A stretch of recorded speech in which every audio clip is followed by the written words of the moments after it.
Let's make a video. And look at me wearing makeup on a Sunday. All for you guys. Let's see with lights. Maybe I should plug it in. Huh? It is plugged in, that's weird. Okay. Do I look too orange? Yo! Good morning and welcome back to The Mindful Makeup Artist. So in this video I wanted to talk a little bit more about myself and how I became a makeup artist, or what led me into becoming a makeup artist. So where do I begin? Well, as a child I was quite crafty, I guess. Not the most creative one, absolutely not, but I did like to paint, I like to draw, and I think that's where it sort of started for me. However, as I grew older, like in secondary school or in my teens, I just barely did any creative stuff. I did have acting classes, which was a lot of fun and which really helped me to, you know, flourish as a person. But I didn't do like any drawing or painting or whatsoever. And also, like, I feel like nowadays it's completely different, but in my days, when I was in secondary school, we didn't wear a lot of makeup. I mean, I put on some mascara, some lip balm, because if I don't put anything on my lips I look dead, because I have the palest lips ever, like ever, and that's it. And I feel like nowadays a lot of girls feel like they have to wear a lot of makeup. I mean, if I take a look at young girls, I'm like, wow, that's a lot of makeup for you. Anyways, so the whole makeup thing wasn't really massively present in my life. But I told you that I had acting classes, and that's because I had a huge interest in film. And I know it sounds like a cliche, but yes, I originally wanted to become an actress. And you know, I was so serious about it because it wasn't about like becoming famous or becoming a celebrity, but I just really like to, you know, become somebody else, being foolish and being allowed to be foolish. And it also really shaped me as a person because, like so many people, like so many teenagers, I was so insecure. I really felt like an ugly duckling, just massive insecurities. And because of the acting classes, it did make me feel way more confident about myself. So yeah, I had this idea in my mind that I wanted to do acting, and I started to explore my possibilities. And I wanted to go to an acting school after I finished secondary school.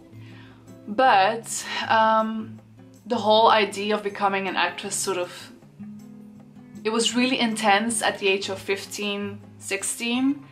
And then I changed school, and for some reason that school was way better for me. I made way more friends. It just seemed to click more between me and the other school and the people around there. And I really, you know, started to come of age. Is that the right term? And because I was just having a good time, the whole acting idea sort of faded away. And I started to realize that it was maybe a little bit impossible to achieve. The acting thing just, I don't know, I still like to do it, but I don't know, I didn't really have this idea of doing it as a job. But I was still interested in the art of film and making movies and that kind of stuff. So after I finished secondary school, I went to college, and that was like a film school in Brussels. And there I sort of learned everything, more like production management. And I specialized in continuity, so I was a script supervisor. I really had a good time when I was on set, and I really enjoyed it. I liked the atmosphere, I liked the idea of creating something together with a really big bunch of people. I did have a moment where I was doubting if this was the direction that I wanted to take, because it is a tough business in a way that it's long days, it's early mornings, it's, you know, you're home late in the evening very often. So it's not the best job for your personal life. And I just didn't know if I could handle that, you know, in a long-term situationship. So I had some doubts, but I really rediscovered the love for film after I had an amazing internship at a Belgian soap opera, where I really had the time of my life, and I was like, okay, I do know that I want to do this. But you know, I was 21 when I was about to afstuderen, how do you say it? When I was about to graduate, that's the word I was looking for. And I felt like I still wanted to learn a lot. So I moved to the city where I'm still currently living, and I did 2 more years of art history at university. I've always had like a general interest in art, and I really wanted to learn something because I had had 3 years full of practical stuff, making movies, but I didn't have like a lot of people actually teaching me stuff and me just sitting there and listening to somebody speak about their job. And I sort of missed that, so that's why I wanted to do something else as well. Scratching again. So, makeup. I have to say makeup was still not there yet. When I was still in film school, I was in touch a lot with the makeup artist whenever I was on set.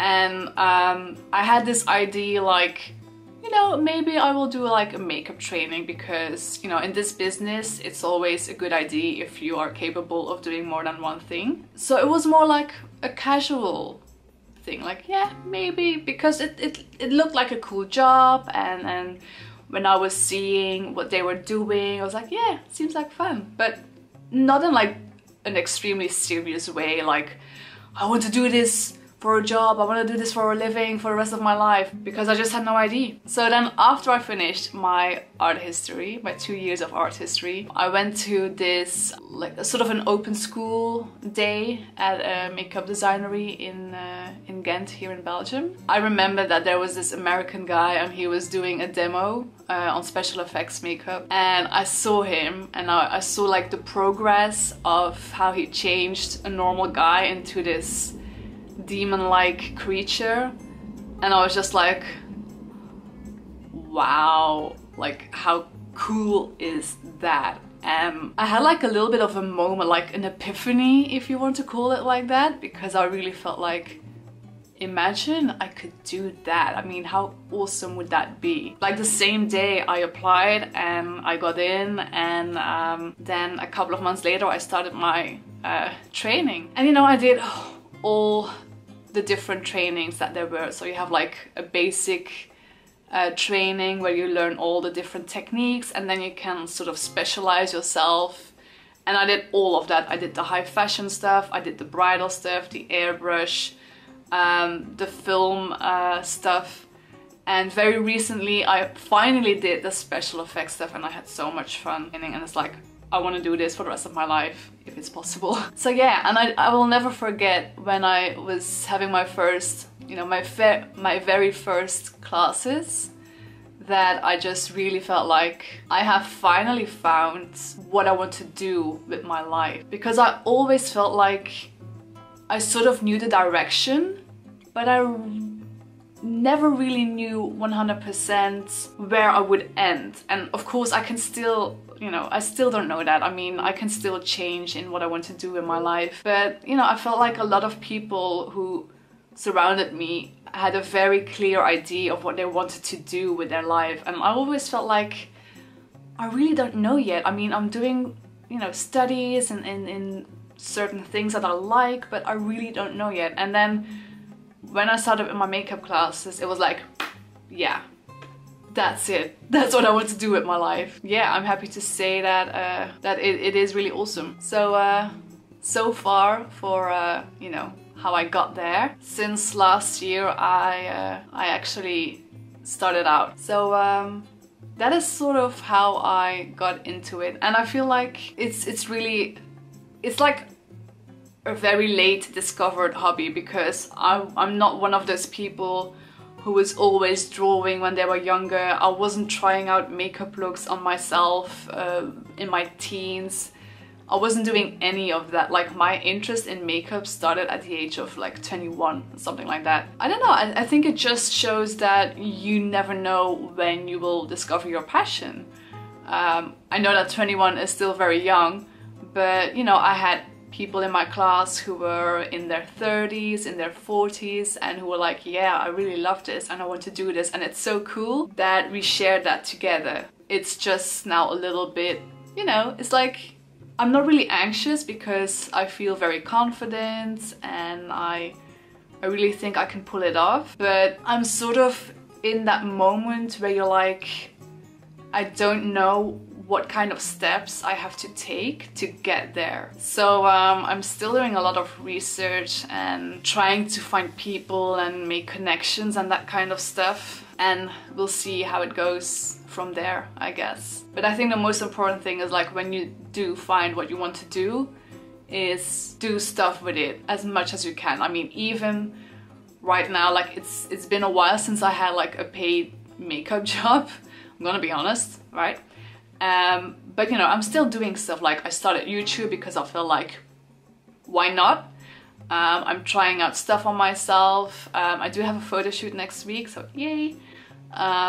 So try out stuff on yourself, be busy with your passion, and I guess that's all I want to say for now. So yeah, that's it for today, and I hope you guys enjoyed this video. I promise I will work on my awkwardness in front of the camera. I really hope that my videos are not too cringy, but you know, I can always delete my account if I really see that it's bullshit. But hey, okay, I hope you have a good day wherever you are, and I hope that you might find the time to like this video, subscribe to my channel, follow me on Instagram, all that YouTube stuff, and see you guys in my next video, where I might talk about pricing, maybe, yeah. I don't know yet. So stay tuned. Thank you for watching. Have a lovely day and see you very soon, baboon. Bye. What is that? Was this on my face the entire video? Oh my god, okay. I'm so unprofessional. Sorry.